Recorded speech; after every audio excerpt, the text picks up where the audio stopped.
महाकुंभ खत्म हो गया है, लेकिन इसकी चर्चाएं अभी भी देखने को सुनने को मिल रही है। चूँकि महाकुंभ में कुछ ऐसी घटनाएं घटी जिसकी खबरें अभी तक चल रही है, और एक खबर जो है अभी काफ़ी चर्चा में है। और चर्चा में रहने का कारण है कि जब इस बात को मुख्यमंत्री योगी आदित्यनाथ ने विधानसभा में जब उसकी तारीफ की, तो ये खबर जो था वो चर्चा का विषय बन गया।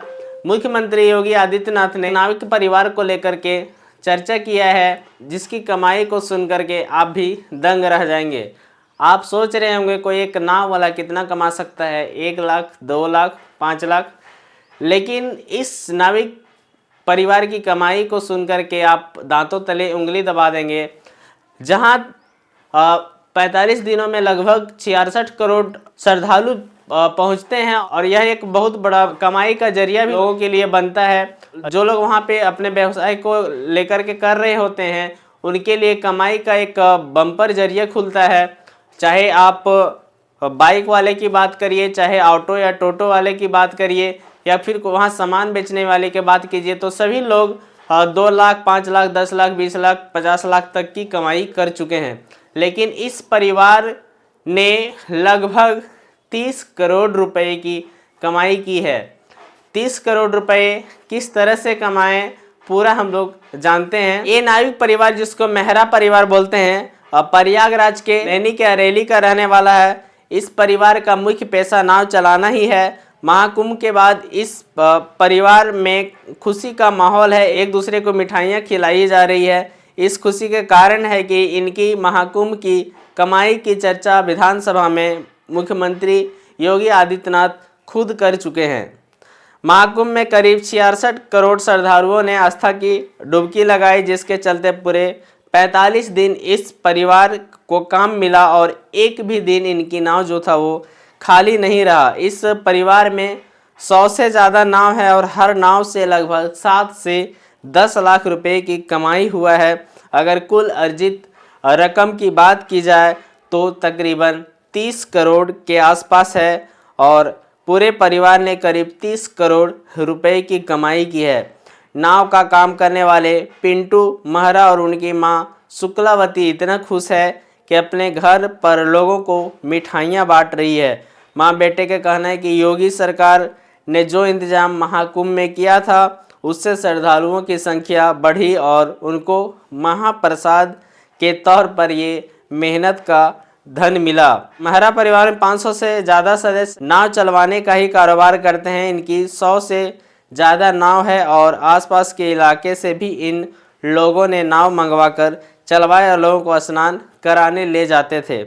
महरा परिवार का कहना है कि निषादों के बारे में इससे पहले कभी किसी ने नहीं सोचा, लेकिन इस सरकार में उन्हें सम्मान मिला और रोजगार भी मिला। शुक्लावती बताती है कि इतना पैसा सभी नाव वालों ने पहली बार देखा है। इस नाविक परिवार के लोग अब योगी और मोदी को धन्यवाद दे रहे हैं। तो जो लोग महाकुंभ को लेकर के ये कर रहे थे कि महाकुंभ से गरीबी दूर नहीं होता है, वे लोग के लिए यह एक बहुत बड़ा मिसाल है किस तरह से कुछ लोगों की ज़िंदगी जो होती है, भले ही इसमें मेहनत करके ही होता है, लेकिन उनको एक जरिया मिल जाता है जिससे वे अपनी ज़िंदगी को चेंज कर सकते हैं। क्योंकि पैसा आने के बाद जीवन जो होता है वो अपने आप चेंज होने लगता है। और ऐसा सिर्फ एक परिवार का नहीं है, इस महाकुंभ में लाखों लोग हैं जिनकी जीवन जो है वह परिवर्तन हो गई होगी, क्योंकि उन लोगों ने अच्छा खासा पैसा वहाँ से बना लिया, जो अब कहीं पे भी एक अच्छा व्यवसाय खड़ा कर सकते हैं और उससे अपना जीवन को आसानी से गुजार सकते हैं। तो वही आज न्यूजीलैंड और दक्षिण अफ्रीका के बीच दूसरा सेमीफाइनल पाकिस्तान में हो रहा है।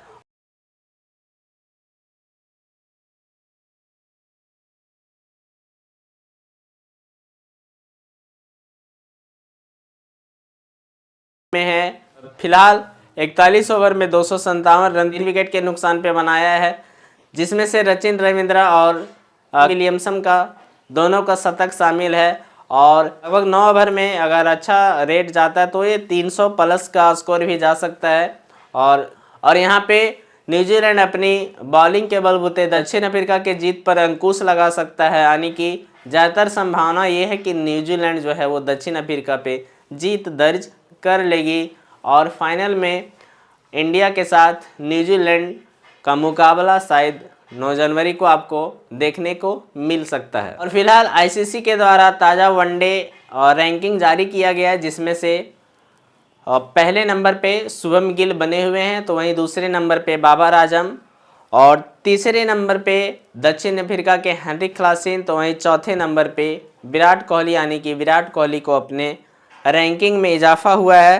तो वहीं 5वें नंबर पे रोहित शर्मा और छठे में हैरी टेक्टर जो आयरलैंड के हैं, 7वें में डेरिल मिचेल न्यूजीलैंड और 8वें में श्रेयस अय्यर न्यूजीलैंड और 9th में चरिता श्रीलंका और 10 में इब्राहिम जलान जो अफगानिस्तान के।